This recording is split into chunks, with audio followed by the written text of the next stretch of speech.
Hey everybody, one other thing I thought about after I finished that last video that I wanted to just touch on and mention. This time around during my surgery, they did the neuromonitoring. I just wanted people to know that that is a thing, that it's out there, that it's an option. My surgeon said that they normally would not do that if you were just having like a nerve root problem. Like if your herniation was just mainly on a nerve root out the side and it's only really down your arm or something like that. But because both times my herniations were pushing onto my spinal cord, that obviously can affect your whole body. And so what they do, obviously I was asleep for this, so I'm not 100% aware. I wasn't paying attention or watching. But what they do is when they, before, while they're getting you put to sleep and everything, they put these little electrode probes pretty much all over your body, up and down your arms, your legs, your back, your head.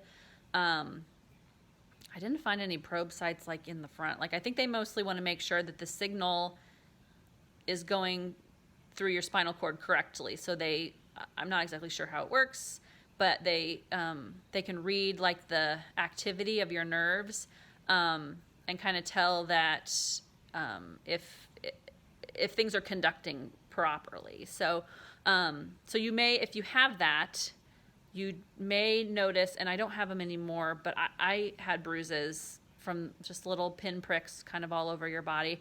I have one spot on my left deltoid that is still, like, it still kind of feels like there's like a needle prick in there. Like it's very, very, very tender. But I don't even see a bruise. It's a very weird sensation. But I had like the second day when I woke up before I had taken a shower, I had like a little bloody scratch mark on my, like right in the center of my forehead, in my hairline. I had a couple others in my hair as well. But I think I may have a couple little bruises, but they're not a big deal anymore. I think they even put them on the bottom of your feet. I remember noticing them a lot more the last time as just kind of an annoyance, like another little pain as you're trying to heal. But I think it's a good thing. This time I kind of asked for it because I think why not? Like why not monitor as much as you can? Why not make sure that what they're doing is working or that they're not accidentally pushing on your spinal cord or nicking something that you don't want them to do. But so anyway, neuromonitoring is a thing that you could ask about if this is something that you're having to face. I'm sure everybody has their different ways or reasons to do that, but the first time I had asked about it, just because of research and learning about it on these videos from other people, that it's something that's out there. So they did it the first time, and it was kind of a no-brainer.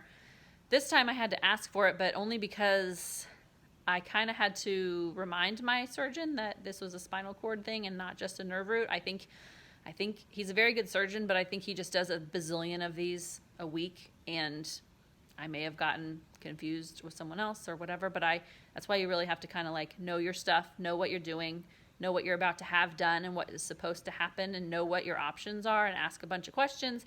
Anyway, I'm in the prep, I'm being like prepped and ready, and the guy, your surgeon comes in real fast and says, "Hey, how's it going? Here's what we're doing." They mark your neck, just to kind of mark where we're doing it and just to clarify. And when he came in and did that, I said, "Am I going to have neuromonitoring?" And he was like, "Oh no, we only do that for a nerve root." And I was like, "Well, that's not what I have." So then at the last minute, they had to kind of scramble a little bit to find a technician. There's actually a separate person who monitors that. It's not the surgeon. The surgeon's job is to do the incision and the surgery and the actual dealing with your spine. But there's another technician who comes and applies the electrode. I don't even think they're electrodes. They're little like needles. They go in your skin. But anyway, so it took a little while because I had to call somebody in to do that. So anyway, I just wanted to mention that. That was another thing that I had done that is something that you may notice after you wake up. It's also something you may want to inquire about if you are concerned about, how bad is my spinal cord? Is this going to relieve the pressure? According to my family, while I was still coming out of anesthesia, they met with the doctor, and the doctor said we could see a definite improvement and an increase in the signal strength because of that neuromonitoring once he took that disc out from pushing on my spinal cord. So according to him, it was successful. He could tell that, like there was a objective measure of being like, oh yeah, this is improving things. So that's something that's good to know. Who knows who knows what the bill's going to be like?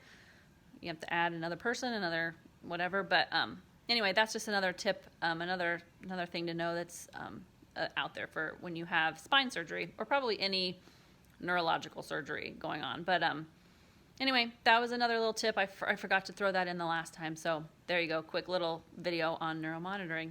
That is all.